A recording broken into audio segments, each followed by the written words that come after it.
Okay, students, let's move along here with the rights of the accused, the Fourth through the Eighth Amendments to the United States Constitution. We already did the Fourth Amendment. This is going to be the Fifth through the Eighth, and we'll spend the most time on the Fifth because it is probably the most complicated.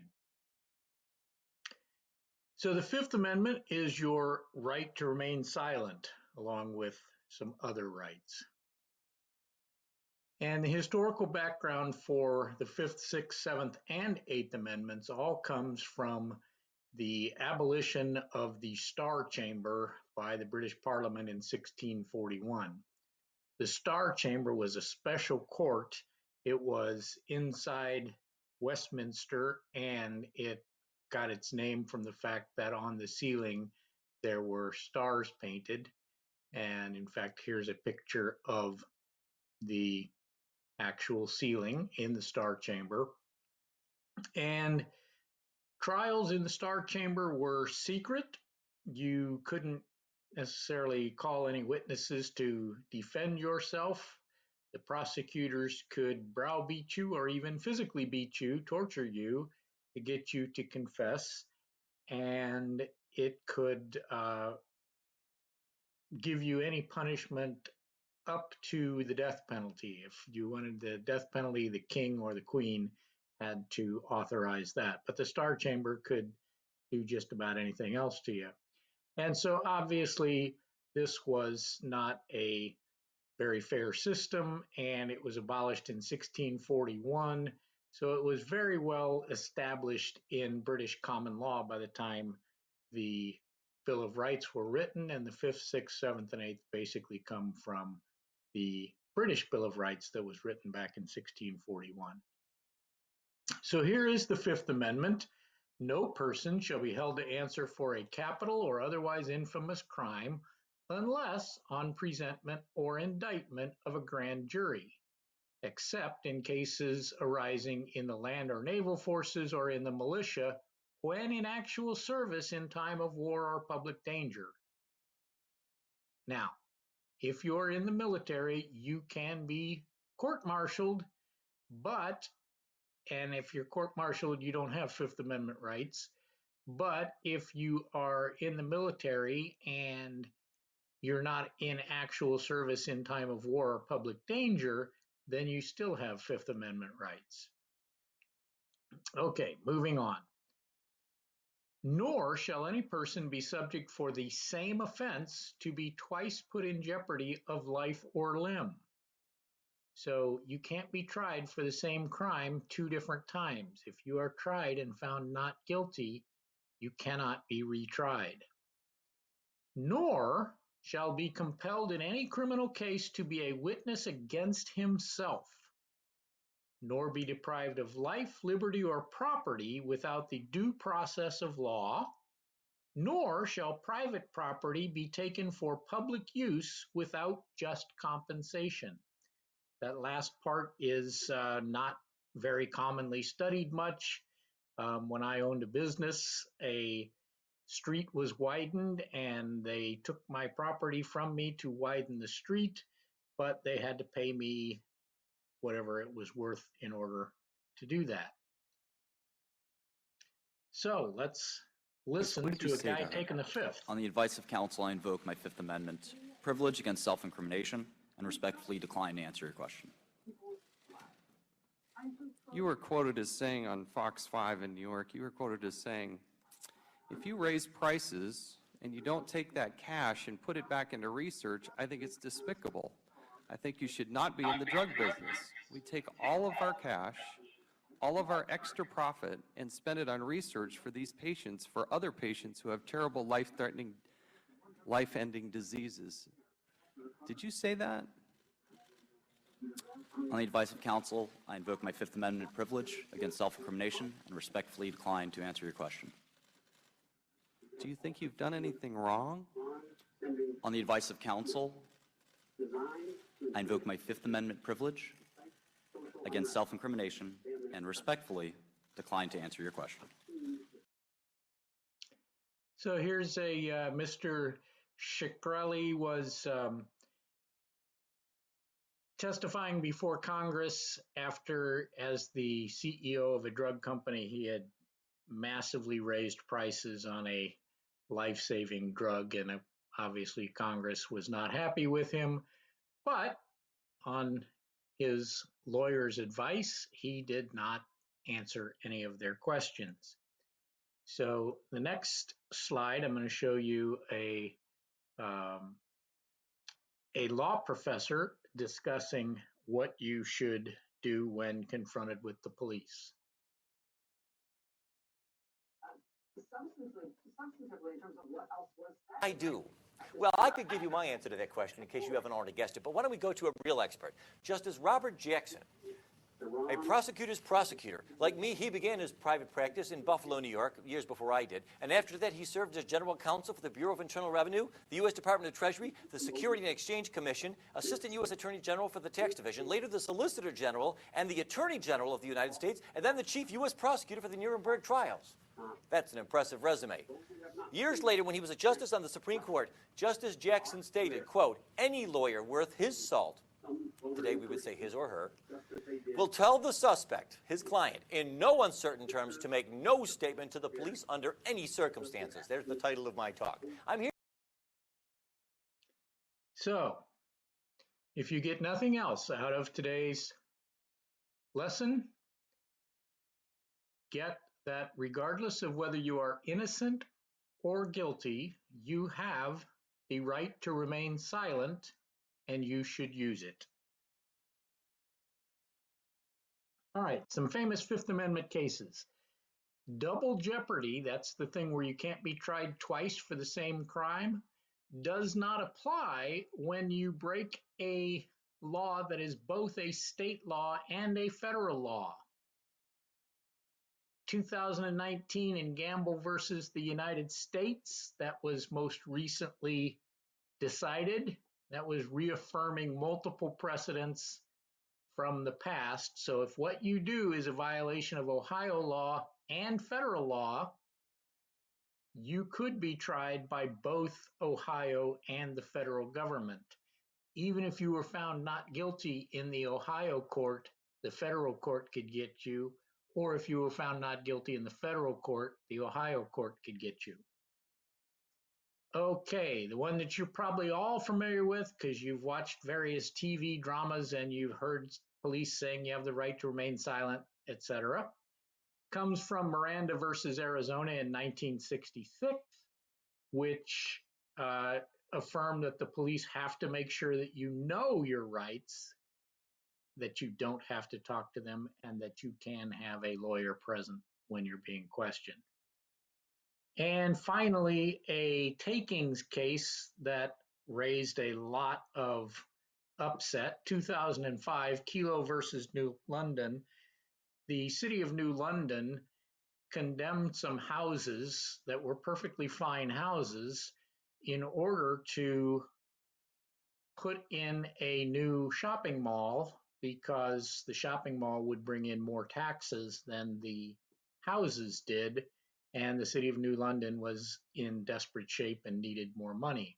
So the Supreme Court said that is in fact a public use, and therefore under the Fifth Amendment you can do that.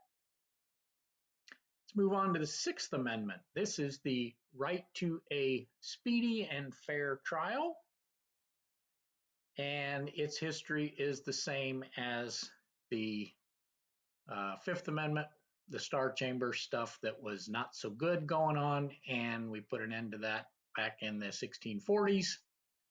So here's what the Sixth Amendment has to say. In all criminal prosecutions, the accused shall enjoy the right to a speedy and public trial by an impartial jury of the state and district wherein the crime shall have been committed, which district shall have been previously ascertained by law, and to be informed of the nature and cause of the accusation, to be confronted with witnesses against him, to have compulsory process for obtaining witnesses in his favor, and to have the assistance of counsel for his defense. So the assistance of counsel that we talked about with the Fifth Amendment Miranda warning actually comes here in the Sixth Amendment. And the right to be confronted with witnesses against him means that they can't just say that Mrs. Jones said you did this. They have to have Mrs. Jones come in and say you did this. Secondly, if you can have Mrs. Smith say that you didn't do it, but Mrs. Smith really doesn't want to come in, you can compel her to come in and testify on your behalf. So that's the obtaining witnesses in your favor with compulsory process. So that's the Sixth Amendment.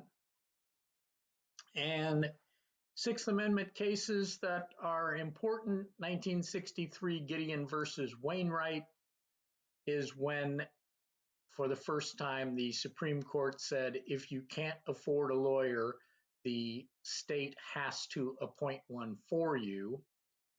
And then in 1990 in Maryland versus Craig, they made an exception for children that might be traumatized if they had to go into the courtroom, to the extent that they would be so traumatized they wouldn't be able to talk and their testimony would be useless. They said that those children can testify by closed circuit TV. They're in a completely separate room. They don't have to see the defendant that they're testifying against, but the defendant can see them and can talk to his lawyer or her lawyer. And therefore, they said that was still being confronted by the witness against you. So that's the Sixth Amendment. Let's move on to the Seventh, which is also a jury trial, only this time we're not talking about the criminal law, we're talking about civil law in a civil suit. So the Seventh Amendment says, in suits at common law, where the value in controversy shall exceed $20, the right of trial by jury shall be preserved, and no fact tried by a jury shall be otherwise re-examined in any court of the United States than according to the rules of the common law. $20 was a fairly decent sum when this amendment was passed in the late 1700s. Now it's obviously not a lot of money, but if you have a dispute that's more than $20, you still have the right to have it tried by a jury in a civil court. And the second thing here that's kind of important is no fact tried by a jury can be re-examined in a court unless it's by the rules of the common law. So if a jury decides something is true, even if the judge thinks the jury was wrong, on appeal, the judge cannot change that. It is assumed to be a fact because the jury said, this is what we have found is true. So Seventh Amendment cases are usually big cases of big companies against other big companies.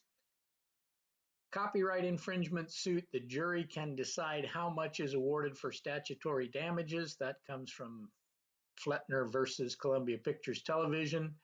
That was in 1998. The judge doesn't necessarily get to say how much the damages are.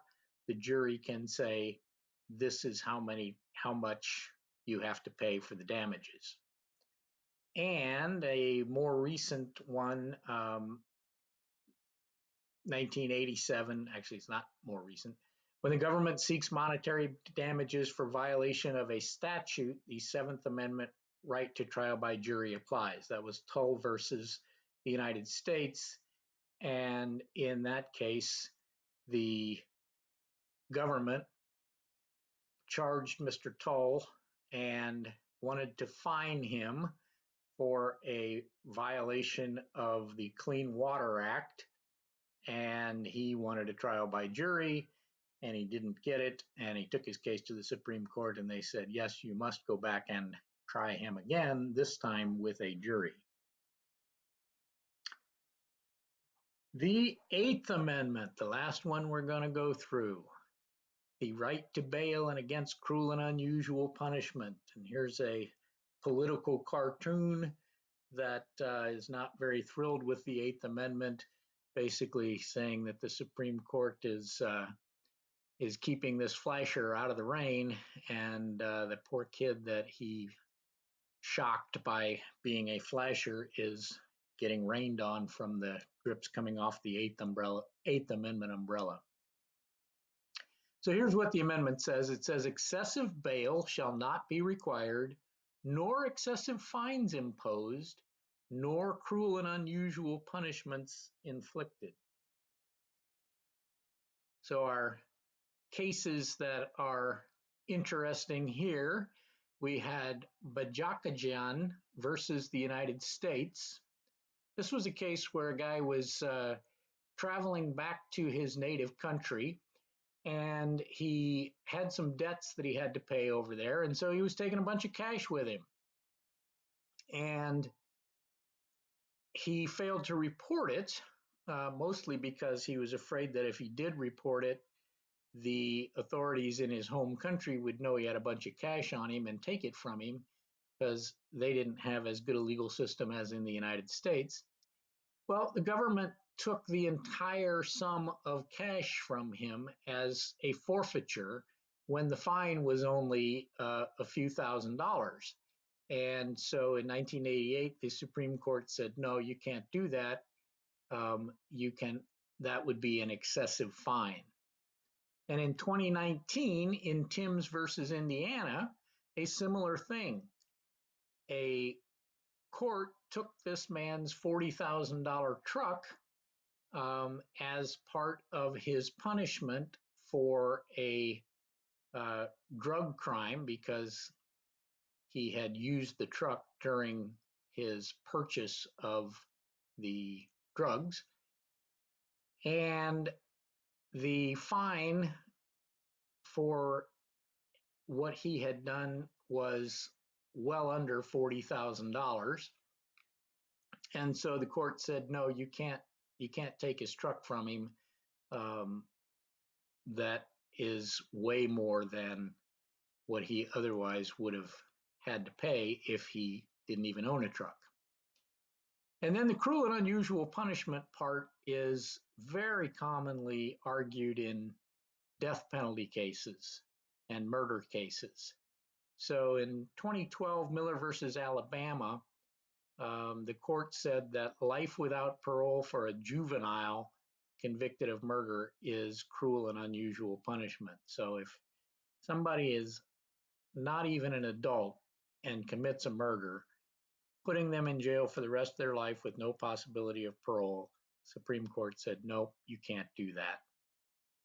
And in 2002, in a similar kind of situation, they said that if you execute somebody who's got an intellectual disability and doesn't really understand what's going on, that also is cruel and unusual punishment.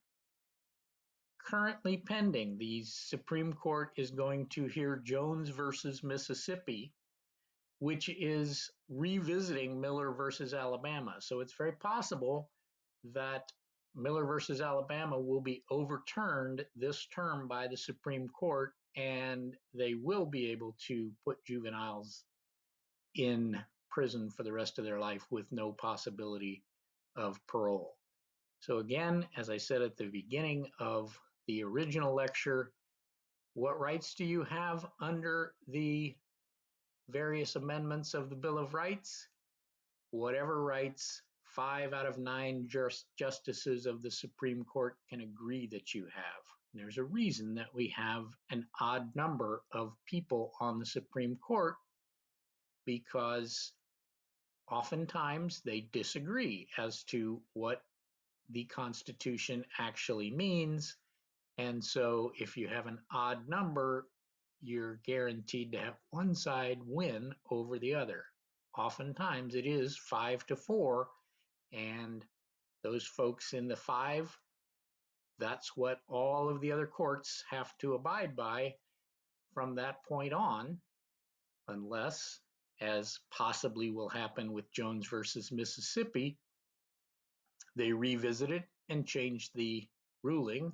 And then if that happens, the courts all of the lower courts have to go with the new ruling. So hopefully you've enjoyed some of this and have a better understanding of how our criminal justice system works based on the Constitution.